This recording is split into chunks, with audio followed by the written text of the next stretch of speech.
When a Hollywood legend walks onto a late-night stage, you expect respect.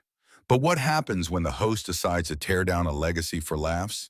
This is the moment Sylvester Stallone faced more than just questions. He faced a war of words. The night had all the makings of a standard late-night interview.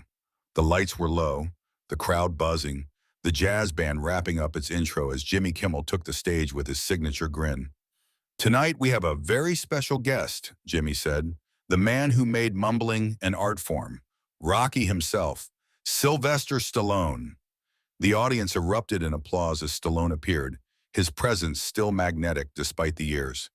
Dressed in a sharp black blazer over a deep maroon shirt, he waved to the crowd and took his seat beside Jimmy, offering a polite smile.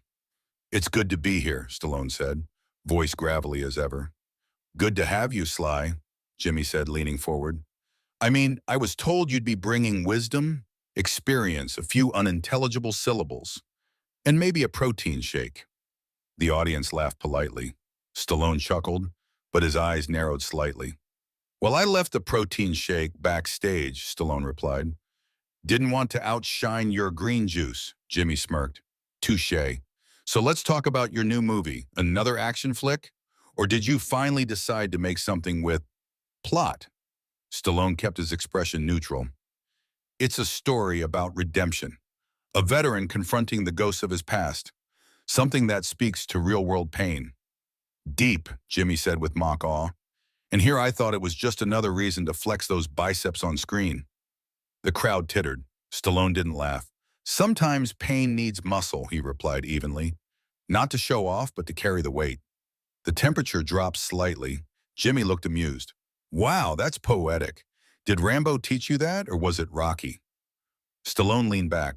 "Funny, I always thought comedy should punch up, not down." Jimmy raised his eyebrows, surprised by the jab. "Just having fun," he said quickly. "Don't want to get body slammed on live TV." "Don't worry," Stallone said. "I only hit when it's scripted." The tension was building. The studio audience sensed it. So, what started as banter was shifting into something sharper. Jimmy tried to steer things lighter. "Well, let's go back. The first Rocky film. You wrote it in 3 days, right? Did you just run out of crayons, or—" A ripple of discomfort ran through the audience. Stallone paused. "I wrote it with everything I had," he said calmly, "while sleeping in a bus terminal, trying to sell my dog to eat. So yeah, crayons weren't really the priority." The crowd went quiet. Jimmy looked taken aback. Stallone leaned forward. "You know, Jimmy, sometimes you crack jokes. Sometimes you crack dignity. Be careful which you're breaking tonight." The stage was set, the gloves were off, and this interview was only getting started. Everyone expected jokes. What they didn't expect was a fight for respect unfolding live before their eyes. With each remark, Jimmy went lower and Stallone rose higher. Jimmy leaned back, smiling, as if nothing had just happened. "You know, Sly, you should do stand-up. That comeback was almost intelligible." Stallone didn't flinch. "And you should try sincerity sometime. It might shock your audience." The crowd let out an audible "ooh," sensing the tension ratchet up. Jimmy, clearly enjoying himself, pressed further. "Let's be honest. You've made more sequels than Hollywood has original ideas. Ever think of just letting it go?" Stallone crossed his legs slowly. "I keep telling stories people want to hear. Maybe that's the part that bothers you." Jimmy chuckled sarcastically. "Or maybe it's that you keep playing the same guy with a new haircut." Stallone's gaze sharpened. "Better than being a new haircut with the same jokes." The audience roared. Jimmy smiled tightly. Okay, touche. But seriously, isn't there a part of you that worries people only see you as a punchline?" Stallone leaned in. "Only when hosts like you try to write the jokes. Let me remind you, Rocky wasn't just a film. It was hope for a lot of people who had none." The atmosphere shifted again. The applause came, strong and heartfelt. Jimmy tried to reclaim the momentum. "But you're a millionaire now, right? Don't you think it's a bit rich talking about struggle?" Stallone's voice deepened. "Struggle doesn't expire with a paycheck. It leaves scars. And it teaches you to recognize when you're being used for someone else's punchline." Jimmy was silent for a beat. "You think I'm using you?" Stallone didn't blink. "You tell me." The audience held its breath. For the first time, Jimmy looked uncomfortable. Then he forced a laugh. Well, folks, I didn't realize we booked a philosophy major tonight. Stallone smiled. Funny, I thought we booked a host. The studio erupted again. Jimmy clenched his jaw. The game was changing, and he was no longer winning. He scrambled for a new angle. So how do you respond to critics who say your career is just nostalgia now? That without the past, you're not much in the present? Stallone's tone turned colder. Critics talk, legends work, and I don't need to relive the past. I built it. There was a pause. The audience, nearly breathless, burst into thunderous applause. It wasn't just support, it was respect. Jimmy finally leaned forward, trying one last time. Come on, Sly. Can't you take a joke? Stallone's smile faded. Can you take the truth? Silence, the kind that swallows a room whole. And then Jimmy looked at the camera, forcing a grin. We'll be right back after this short break. If Stallone doesn't punch me before then. But everyone watching knew this wasn't just a break. It was a battle line, and it was far from over. When words start cutting deeper than expected, even the strongest can feel the heat. But Stallone doesn't flinch. He responds with the force of a man who's had to fight his whole life just to be heard. The commercial break ended and the lights snapped back on. Jimmy straightened his jacket and put on his polished grin. We're back with the one and only Sylvester Stallone, he said, voice syrupy. The man, the myth, what is it now, 80-something-year-old action figure? Stallone let the audience laugh unmoved. Better to be molded in stone than made of plastic, Jimmy. The crowd applauded again, louder this time.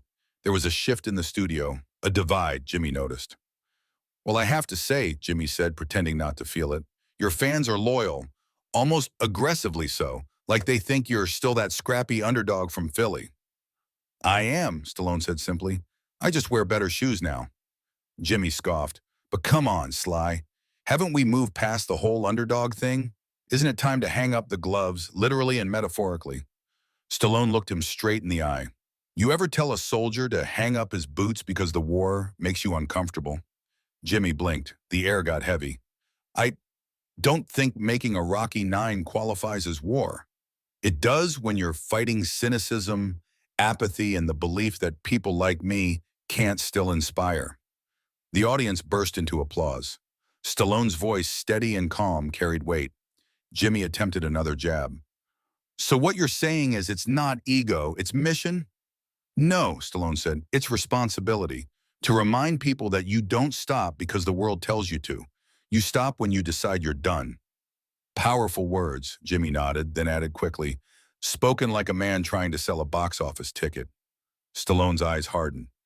You know, Jimmy, you keep trying to turn this into a punchline. Maybe because deep down you're afraid someone might take me seriously.